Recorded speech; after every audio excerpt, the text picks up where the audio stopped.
आप जानते हैं कि आपके दिमाग के लिए सबसे डेंजरस चीज क्या है? वो है एंगर, यानी कि गुस्सा।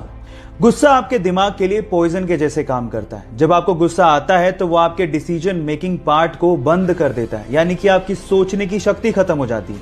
एक स्टडी के अनुसार जो ज्यादा गुस्सा करता है उसे हार्ट अटैक आने की संभावना भी ज्यादा होती है। अब इसको कंट्रोल करने के लिए क्या करें, मैं आपको बताता हूं।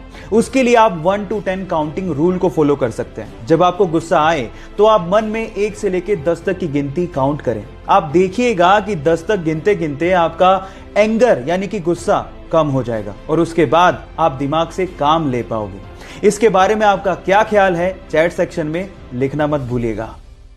गाइज, मान लीजिए कि आप किसी फॉरेस्ट या फिर किसी ऐसी जगह पे फंस गए जहां पर बहता हुआ पानी तो है लेकिन वो बहुत गंदा है, जिसे आप पी नहीं सकते, और आपको बहुत प्यास लगी है, तो आप क्या करोगे? तो चलिए मैं आप लोगों को आज एक लाइफ सेविंग टूल के बारे में बताता हूं। एक कंपनी है जिसका नाम है लाइफ स्ट्रो।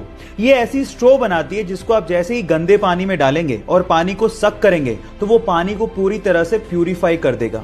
कंपनी का तो ये भी दावा है कि वो पूरी तरह से जर्म्स और बैक्टीरिया को किल कर देता है। इनफैक्ट गाइस, अगर आप वाकई में बेयर ग्रिल्स के जैसे फॉरेस्ट को एक्सप्लोर करना चाहते हो या फिर इस तरह के काम के शौकीन हो तो ये टूल आपको बहुत काम दे सकता है।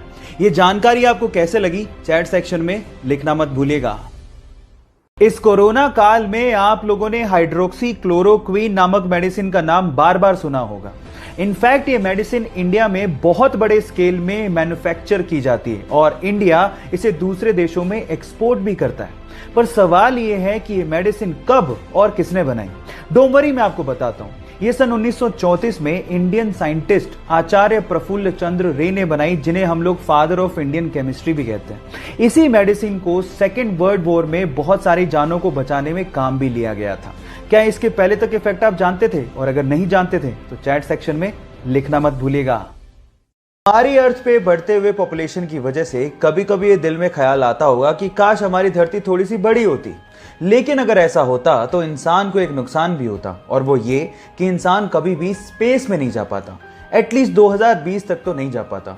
उसके पीछे का रीजन क्या है? तो रीजन ये है कि किसी भी स्पेस क्राफ्ट को अर्थ के ग्रेविटेशन से बाहर निकलने के लिए अर्थ की एस्केप वेलोसिटी को क्रॉस करना होता है, जिसकी वैल्यू है 11.19 किलोमीटर पर सेकेंड।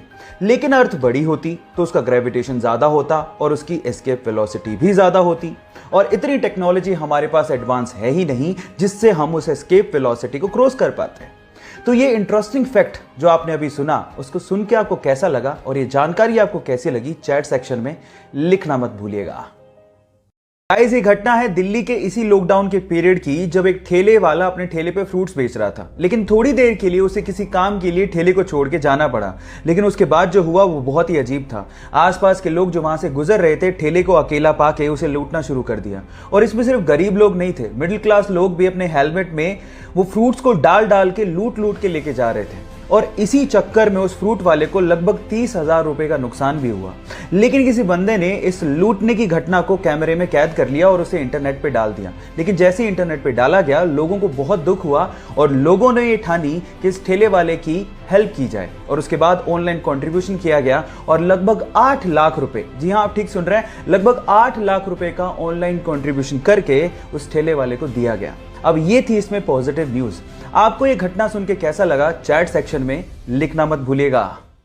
प्राचीन भारत के 2 ऐसे फैक्ट जिसे जानने के बाद आपको भी प्राउड फील होगा। नंबर 1, प्राचीन भारत में जब लोग मेडिटेशन किया करते थे तो उसे लोग ध्यान कहा करते थे। जब ये प्रैक्टिस भारत से चाइना गई, जी हाँ गाइस, ध्यान की प्रैक्टिस भारत से ही चाइना गई थी, तब चाइनीज लोग उसे चैंग के नाम से पुकारने लगे। लेकिन जैसे ही प्रैक्टिस चाइना से जापान की तरफ गई तो जापानीज लोग इसे जेन के नाम से पुकारने लगे। है ना ये इंटरेस्टिंग फैक्ट। फैक्ट नंबर 2, आपने बचपन से ही रामायण के बारे में सुना है, लेकिन क्या आप इसका मतलब जानते हैं? डोंट वरी, वो भी मैं आपको बताता हूं। रामायण में राम तो भगवान राम है, लेकिन यन का मतलब होता है यात्रा या सफर या जीवनी।